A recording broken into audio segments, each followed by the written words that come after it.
Hello, welcome to Unicorn Princess Tarot. So, ito po ang ating general love reading para sa mga Sagittarius. So, ang ating title ngayon or ang ating topic is kung ano yung message na gusto niyang sabihin sa'yo. Okay? And take what resonates, hindi ito magre-resonate sa lahat. Kunin mo lang yung mga messages na magre-resonate para sa'yo. Also, if you're a cross-watcher, pwede maging ikaw ito at hindi si Sagittarius. So, bahala ka nang ilagay ang sarili mo sa sitwasyon. Pwede magkapalit-palit ang roles, depende sa nangyayari sa'yo, okay? So, kung magbabanggit ako ng zodiac sign, energy lang yung pinipick up natin at hindi yung mismong zodiac sign ng person mo. So, start na natin ang reading. Main energy na lumabas dito is the 5 of Cups and 6 of Cups. Cancer, Scorpio, Pisces energy. Alam mo yung, this could be someone from the past. And the more na tumatagal, the more na nahihirapan, the more na nare-realize niya yung mga bagay na nawala sa kanya. It feels like may pag-alis dito or yung moment na nagkawalaan kayong dalawa or sabihin na nating lumayo ang isa sa inyo, nagkaroon ng pagsisisi dito. Right at that moment, kaya lang mas nauuna yung pride yung parang tipong maaring, someone here could have felt betrayed, okay? Kasi possible third party situation para dun sa iba. Yung iba naman, maaaring nagkaroon ng pag-ghosting, ganun. So, you could have this kind of no communication kind of energy dito. And nakikita natin, no, someone here is being hard-headed. Yung maaaring nagkaroon ng fight with the 5 of Wands, kind of war energy ito. Kaguluhan, hindi pagkakaintindihan. Yung tipong nagkaaway and then after nung away na yun, wala na. Parang ganun.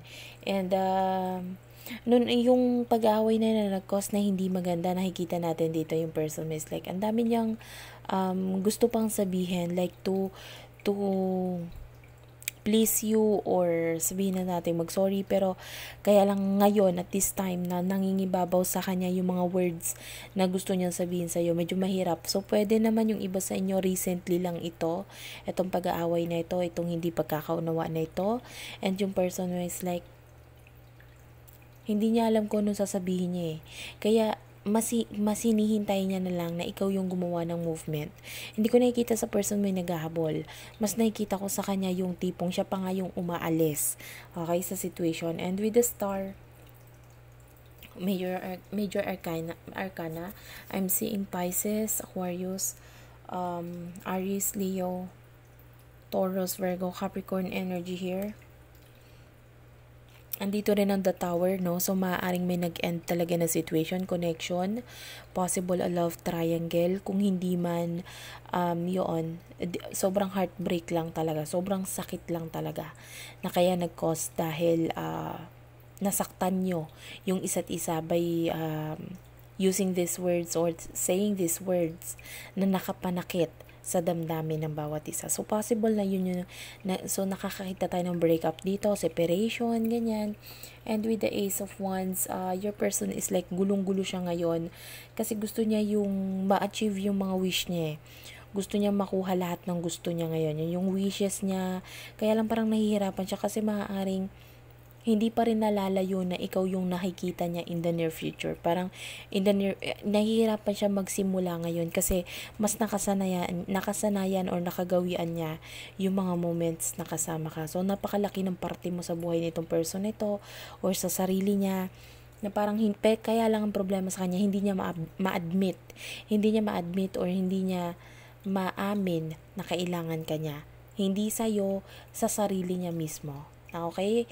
Hindi ko kailangan yung ganyan. Pero deep inside, this person would really like to have you. Alam mo yon, medyo nangingibabaw sa kanya yung tigas ng ulo. And with the Queen of Cups, Page of Cups, Cancer, Scorpio, Pisces energy. So, nakikita natin dito with the Queen of Cups, parang some sort of, parang stuck sa situation or pinilit niya yung sarili niya kasi wala namang ibang gagawa nito or yung wala akong nakikita dito na magiging reason kung bakit kailangan niya gawin ito. Pero yung paglayo, pag-iwas, yung iba sa inyo pwedeng hindi pag-alis sa situation, siya rin ang may gusto. Okay, mas nangingibabaw sa kanya yung pag-i-stay, or sabihin na natin paggawa ng movement, kasi I'm seeing an immature person with the Page of Cups right here. So you're dealing with someone who is very much immature. So alamin natin ano yung eto na yung message na gusto niya sabihin sa'yo. We also have here the Hermit, another major arcana, Virgo energy. So nakikita natin na hanggat may itatago eh. Yung iba, pwedeng hindi mo pa alam yung regarding sa third party, or kung alam mo man, possible na hindi niya ino-open yung regarding doon, pwedeng ganun, or pwedeng wala naman talaga at all. Yung iba, wala naman talaga eh. Kaya lang, you're dealing with someone na hindi siya ganun ka-open pagdating sa emotions niya. Yung hanggat may tatago, hanggat makakaya niya, which is nakikita natin na kaya talaga niya. No, kasi medyo matigas talaga yung puso niya, yung ulo niya pagdating dito. Okay, you might be dealing with the panganay. Yeah, panganay sa magkakapatid. I don't know, pero nagpaano lang siya. Either panganay or bunso. Yun yung nakikita natin dito.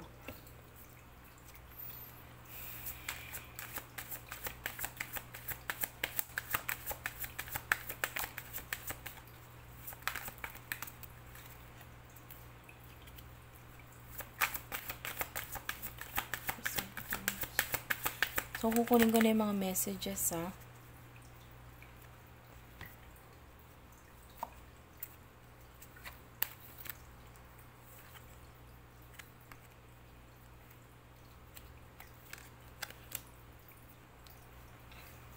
I only need one more. What do we have here for Sagittarius Space Reference?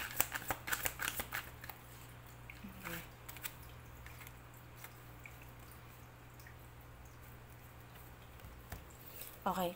So, ito yung mga messages niya sa'yo. So, we have here, embrace your emotions, allow your feelings to surface and be accepted. So, sinasabi niya dito, I want to hug you. Gusto kong makasama ka, makapiling ka, mahag ka man lang. May paramdam sa'yo kung gaano kasarap yung kasama ka, yung katabi ka. Okay? So, namimiss nito yung energy na magkasama kayong dalawa. And we have here the Union of Hearts. Gusto niya makipagbalikan actually. Gusto niya magkaroon ng connection sa inyo. Gusto niya mag-explain. Kaya lang ang problema, we have here get to know each other, learn to meet another's need for love. Meron pa nga kasi siyang pangangailangan, and maaring hindi mo pa siya ganun kakilala.